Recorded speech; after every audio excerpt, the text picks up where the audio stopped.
All right, guys, welcome back. Okay, so this will be our second video for your notes. I just posted them this morning, so you should be able to have access to that and hopefully continue to work towards your study guide. All right, today's topic is going to be focused on European nationalism as well as two unification movements. All right, so this kind of carries over from the stuff pertaining to Napoleon, and this is more about the actual impact of what he did. All right, so to kick it off, though, there's a couple of changing ideologies in Europe. All right, so Europe is going to kind of start to evolve in some ways with the way that people think politically. Okay, and we kind of touched on some of that back with the whole divine right way back when, and now this further evolution. Okay, so two topics I want to get to. We've mentioned in class before: conservatism and liberalism. All right, and as I've said in the past, it is important to note that when I say conservative and liberal in regards to Europe and its history, not at all the same as conservative and liberal as you see in modern day politics, okay? So at this time, the conservatives, okay, they were more embraced tradition, social stability, okay, and obedience to political authority. Okay, if you're thinking that sounds exactly the opposite of the French Revolution, that's because it does. All right. So these people, they just want to maintain the status quo, keep things as it was. Okay, follow your leaders, follow their orders. All right, no revolutions, nothing radical, no maybe some small changes here and there, but nothing big. Okay, just stick with the old way of doing things. On the flip side, the liberals were the exact opposite. Okay, they were influenced by the Enlightenment. Okay, they wanted people to be as free from government control as possible. Okay, as many civil liberties, individual freedoms as you could get. But on the flip side, they wanted these civil liberties protected through the law. Okay, so they did want the government getting involved so that they could protect their rights. Okay, so two very big differences there between liberals and conservatives from how they saw them in Europe to how we see them today.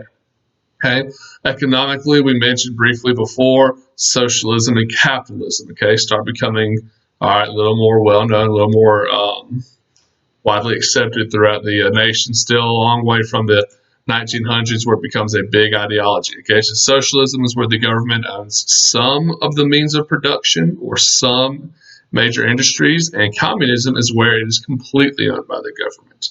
All right, and then the fifth one I want to talk about, okay, and it's the most important of all of these, is nationalism. All right, these unification movements we'll talk about is all fueled by nationalism. Okay, now nationalism is an extreme devotion to your culture and its traditions, okay, or to your nation. All right, so your identity of your culture would be based on certain aspects of your nation. Okay, people who spoke the same language, practiced the same religions, followed the same customs, all right, maybe even ethnically looked the same. Okay, so it's not necessarily all the same race, just had the same cultural similarities. Okay, so those things people group themselves by, all right, and then out of a desire to be unified amongst all people with the same qualities or to have the most powerful nation for those qualities, that is where you get nationalism. Okay, think a good way to think of it. Okay, a form of extreme patriotism. Think about sports. All right, Alabama at Auburn is the big one down here. Okay, so Alabama fans always think their team is number one, that they should have the best, that all their opponents are terrible, they're the worst. Okay, even when they succeed, there's still bad things to it. On the flip side, Auburn's the same way, especially when it comes to the other side. Okay, Alabama and Auburn hate each other. So if you go to a football game and you see the way that people are celebrating, they're going crazy for the team, all that stuff. That's kind of what nationalism is, but instead of it being for a sports team, it's for your country. Okay, so it's like patriotism on steroids. Patriotism is good. I love it. Okay, I like to fancy myself a patriot. Nationalism, though, takes it to a dangerous level. Okay, I love the United States, but we can definitely be wrong a lot of times and need to be called out on such. Nationalism makes note, my country's always right. We need to do whatever my country needs to be the most powerful, even at the expense of others. Okay, so it's kind of a dangerous thought process and not necessarily bad overall. Just has the potential to be bad. Okay, some of the people who embrace nationalism do some bad things. All right, now if you're looking at the map on your notes, you'll see Europe. Okay, after Napoleon, very, very different. Okay, Napoleon's lost his grand empire, and as he conquered some of those areas, okay, he is actually going to fuel nationalism amongst the people there. All right, they start to become unified in their opposition to Napoleon. They longed for a time where all their people who spoke the same language, looked the same, ethnically were the same, had the same religion. They longed for when those places were all controlling themselves. So as Napoleon takes over and conquers them, they're thinking, you know what?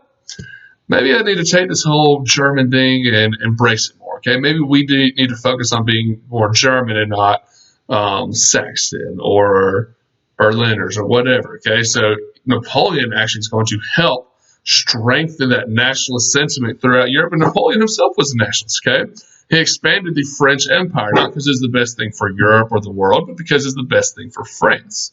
All right, and it made his people happy. And they all wanted all the French people to be powerful and to have the most powerful nation in the land. Okay, so that's an example of how nationalism having a negative impact. Okay, well, Napoleon's gone. Okay, he's been abdicated. He's in St. Helena now, all the way down in South Atlantic. He will die there in a few years. So he is no longer a threat to Europe. All right, so that's important to note.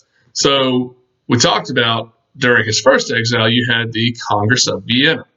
All right, trying to figure out what are we going to do to fix the mess created by Napoleon. All right, well, now after his second exile, they come up with something a little more permanent, all right, known as the Concert of Europe. All right.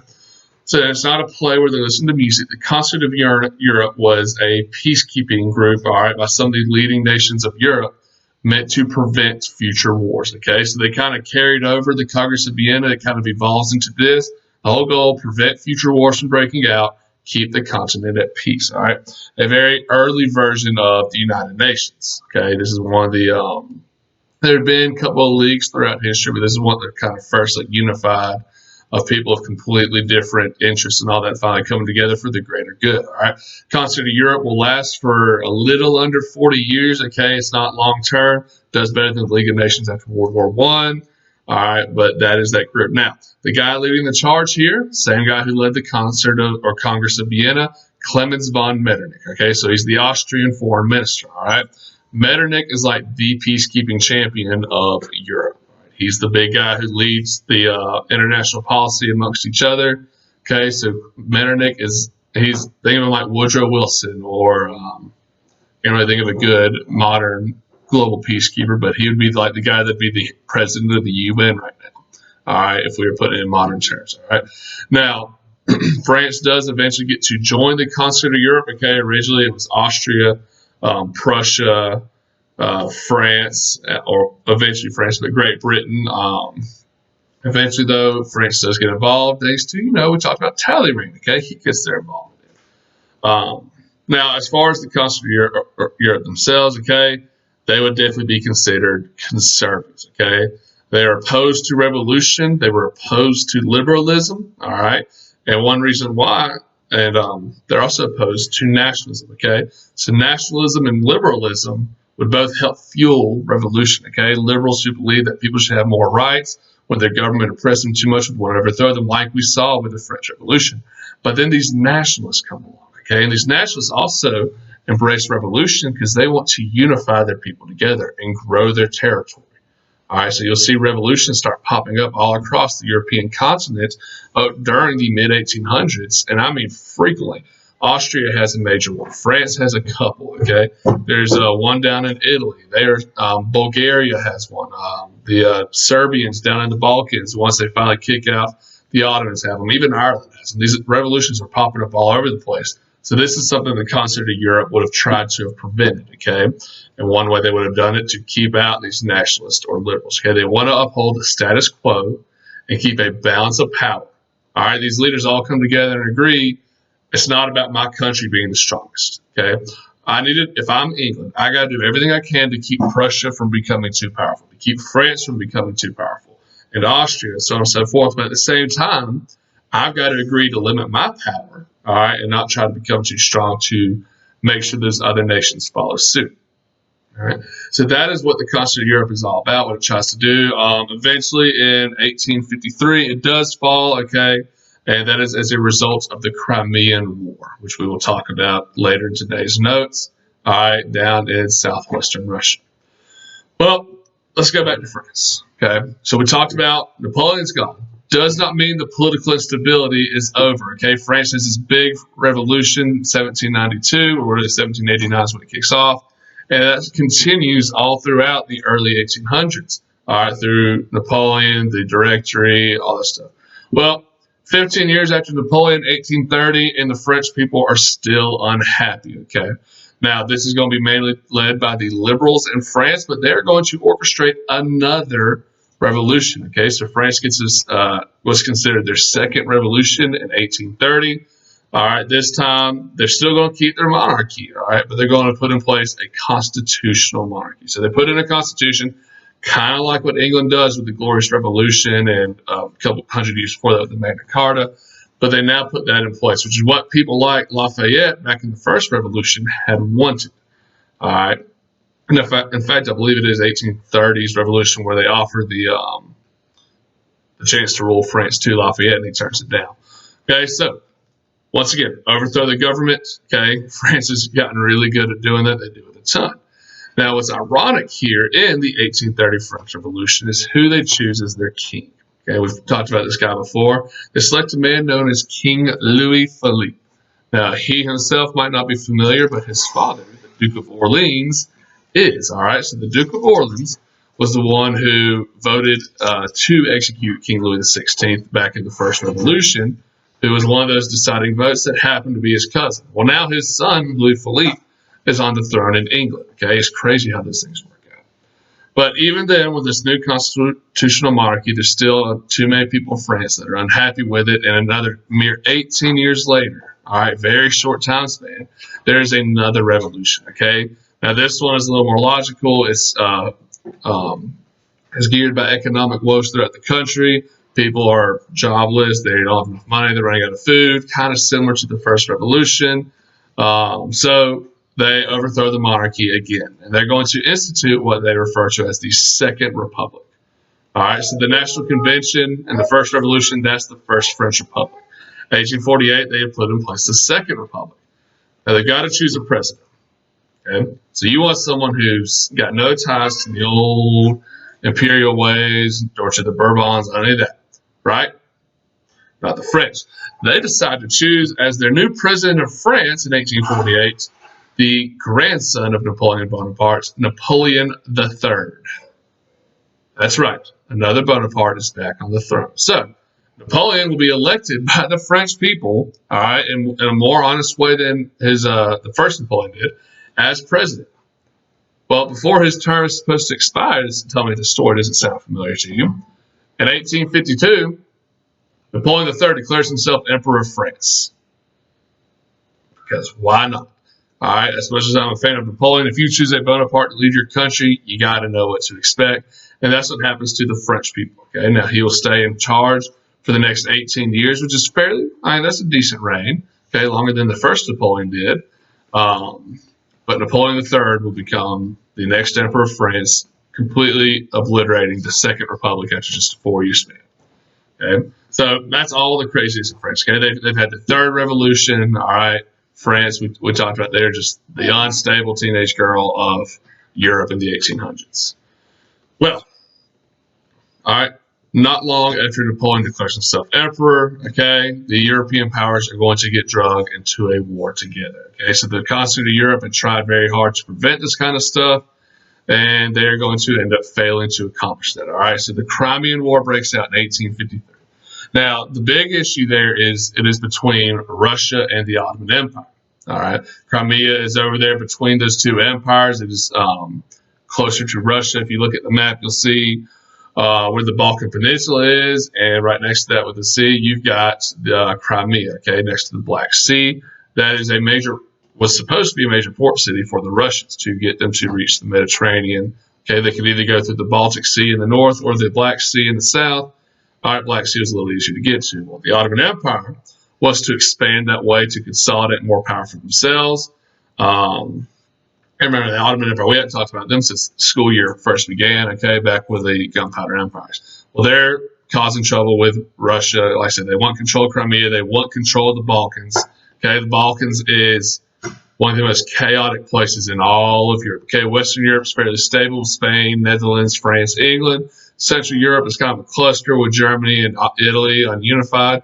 The Balkans, those were all the chaos is. Okay, well, remember the Balkans. Okay, areas that are today Greece, Albania, Serbia, or Yugoslavia no longer exists. Romania, Bulgaria, that area right there. Countries that some of you probably have never heard of. All right. It's going to be at the center of the Crimean War. It's going to be the center of a couple more wars. And eventually it's going to be where World War I, okay, about 50, 60 years after this, is going to begin. Okay. Well, they want to maintain peace. The continent of Europe does. So France and Great Britain get involved in this war between the Ottoman Empire and Russia. They have no individual interest there. They're just trying to maintain that balance of power in Europe. All right, and they were worried that if Russia got too powerful, it would upend that balance. So France and Great Britain get themselves involved in the Crimean War. Now, the war is very sloppy. All right, just not well organized, not well planned, not like the old Napoleonic ones. And one reason why we talked about the Industrial Revolution. Well, Industrial Revolution helps improve technology for guns and weapons, which is impressive, good for some of those countries. They really don't know how to fight a full-scale war with that level of technology. And as technology continues to advance past military tactics, you get a lot of problems. We'll see that brought up in World War I big time. So it's a very sloppy war, okay? Now, and there's some really neat pictures here. Okay, this is one of the first wars that actually gets photographed. So if you go through the PowerPoint, you'll see some really cool things. Okay, cannons mixed in with mortars and stuff like that. Some severe injuries to soldiers. Another cool thing that happens in this war, okay, is around the decade before the Civil War, but you get the introduction of groups like the Red Cross, all right, the nurses in white, okay. Florence Nightingale, she actually is a British nurse who goes out onto the front lines of the battle to help treat for soldiers, treat their wounds and all that, because a lot of soldiers didn't die from battle, they died from disease of the wound. Okay, so this is kind of the first introduction of battlefield nurses. In the Civil War, you get it with Clara Barton, expands and becomes a more and more well-known thing. Well, war goes on for 3 or 4 years, and it's really a lose-lose for everybody. There are no true winners here, okay? So Russia gets real upset and kind of embarrassed by the result of the war, so afterwards they're going to start to isolate themselves from the rest of Europe and not get involved in its problems, okay? They're going to work on reforming its own issues. All right, and so the Russians kind of become isolated and only get really back involved with European politics when World War I begins. And you'll see at that time that they did not catch up to the rest of the Europe or the rest of the continent. Okay, they fell way far behind while Europe continued to advance and embrace the Industrial Revolution. For the Ottoman Empire, this is going to really accelerate their decline. Okay, they've been in a decline for a few centuries now. All right. But this is going to start to speed it up, okay? Because come 1920s, they will no longer exist, all right? And that's the result of World War I. But even when World War I begins, they are a shell of their former empire, okay? They start to lose control of territories in the Balkans and just are no longer the formidable force that once almost invaded Austria, okay? So this starts the fall of the Ottoman Empire, okay? And there's actually a good GIF on the PowerPoint that shows you how it expanded in 1300, grew, and then around this time starts to really shrink. All right. Now, also as a result of the Crimean War, the continent of Europe is going to fall apart. They realize they failed to maintain peace. These countries now are going to start being driven by their own self-interest and do not work well with each other after that. So that is the end of the Crimean War. All right. Now, all right, about a decade and a half later, okay, you start to get a push for unification in one of those areas. Okay, Italy. We talked about Italy is mainly a bunch of city-states. Okay, and starting in the late 1850s, a few years after the Crimean War, but really picks up come 1860. Okay, Italian unification is going to be the main thing going on in Europe. Now, there's two main leaders in this, okay? Emmanuel II, or Victor Emmanuel II, and I can't really pronounce this guy's name, but Giuseppe Garibaldi, all right? So there's two main pushes for unification, one with the southern city-states and one with the northern ones, okay? Victor Emmanuel went for the north, Garibaldi took from the south, okay? Well, Victor, he was a king of one of these Italian city-states in northern Italy, okay? Northern Italy borders with Austria, and for a long time they had been controlled or at conflict with the Austrians. If you remember, as soon as Napoleon took over as first consul, he went in and invaded North Italy to kick out the Austrians and control for France. Well, now France, okay, these nationalists, they banded together in their opposition to being controlled by the French, being controlled by Napoleon, and realized, I don't want to just be my own kingdom. I want to be a strong Italy. I want all these Italians, all right, united together. Okay, so Victor Emmanuel II is a nationalist in that same category. So he is going to, one, wage a war against Austria. Okay, so 1859, he goes to war with Austria. He actually gets help from France. Okay, well, good old Napoleon III helps him out there, and he's going to use this defeat of Austria to unify all the kingdoms and city-states in northern Italy. So you've got a northern Italy right now, okay? So that half of the country is unified, okay? Southern Italy is going to unify behind Garibaldi about the same time. You've got two conflicting Italies, okay? A year later, they agree to finally come together, and in 1861, Italy crowns Victor Emmanuel II as King of France, okay? So it's a pretty quick process, all right, about 2-3 years, and bam, Italy is now unified, okay? Except they're missing one chunk. Remember, probably the most powerful of the papal states, all right, that's completely different from the others, the papal states, where the Pope had control of the territories, Rome, the Vatican, okay?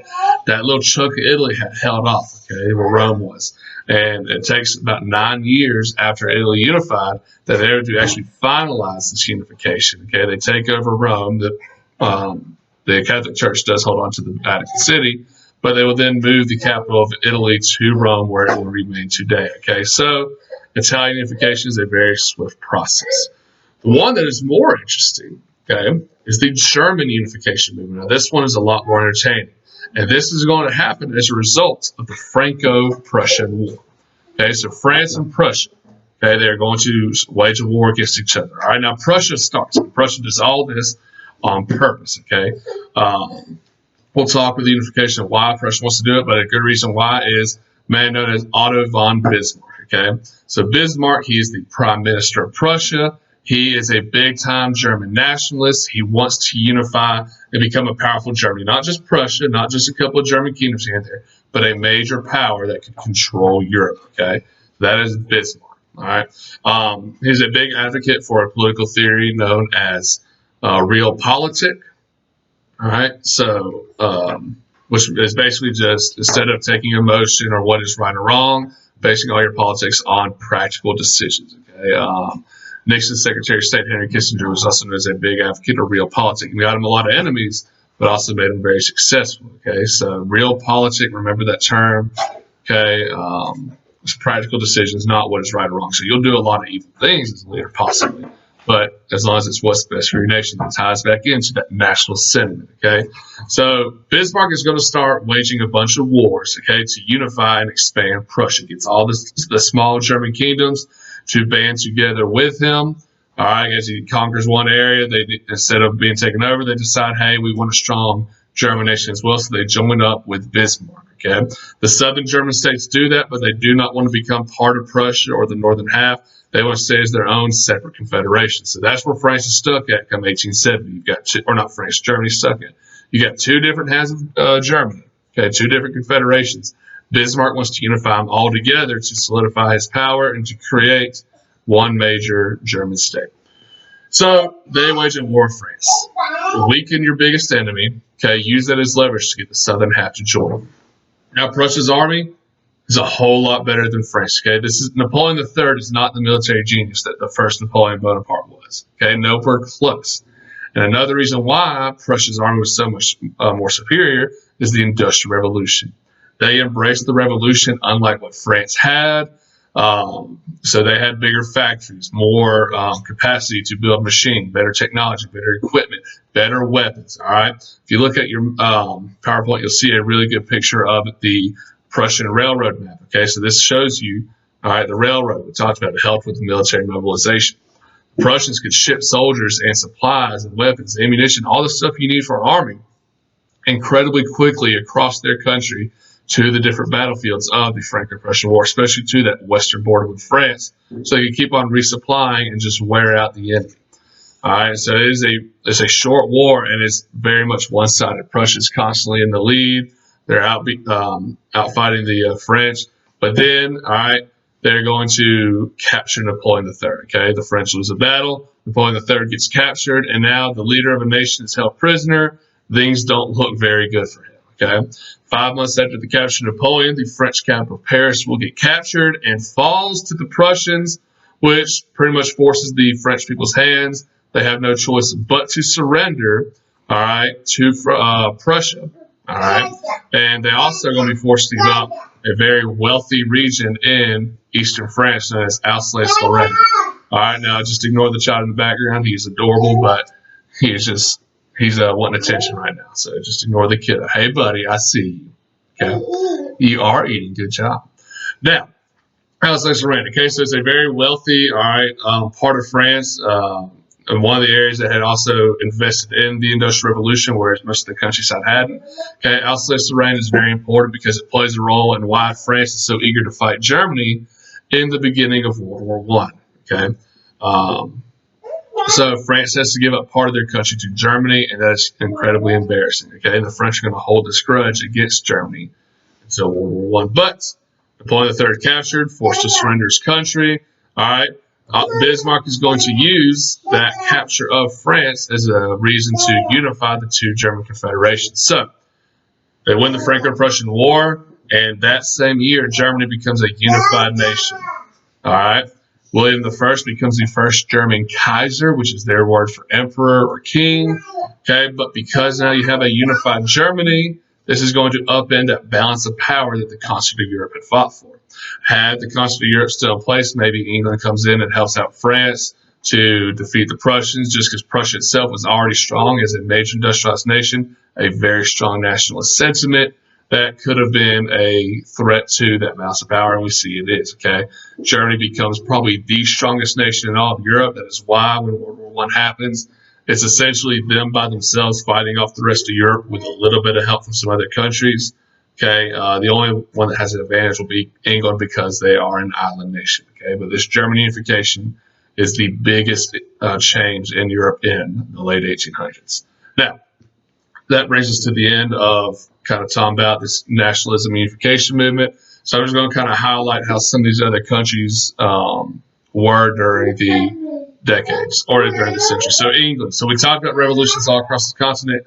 Great Britain doesn't have that same problem. One reason why is they were very proactive in doing things to prevent these revolutions. They went ahead and gave people things they wanted, all right, in the hopes of keeping them happy, keeping them content. Okay, a lot of that credit goes to the Queen who helps guide the nation, Queen Victoria. Okay, you English fans, you ever heard of the Victorian era? It is under her reign during the 1800s when England is a very strong and stable kind of a representation of that for Europe. France, completely opposite. They had the two revolutions. They went Republic, Empire, Republic. They had a second Napoleon come along. France is still chaotic, but at least now they kind of kick down and they settle on a third republic, which they still keep through until World War II. Germany unifies after the military conquest, a strong industrialized nation. They are the strongest player in Europe, and it's no longer Prussia now. Okay, after the Franco-Prussian War, after the two confederations joined, they become Germany. So Prussia will no longer exist. You will not hear Prussia referred to in this class again. Italy, okay, similar unification movement, not as interesting, not as important either, but they have now finally looted the power of the Pope. We're really not going to talk about the Catholic Church much more going throughout. Austria-Hungary, a country we did not talk about their movement. So Austria was this one empire under Habsburg control, but they had control of a region full of ethnic Hungarians. These Hungarians got upset over lack of representation. They wanted different things than what Austria was offering them.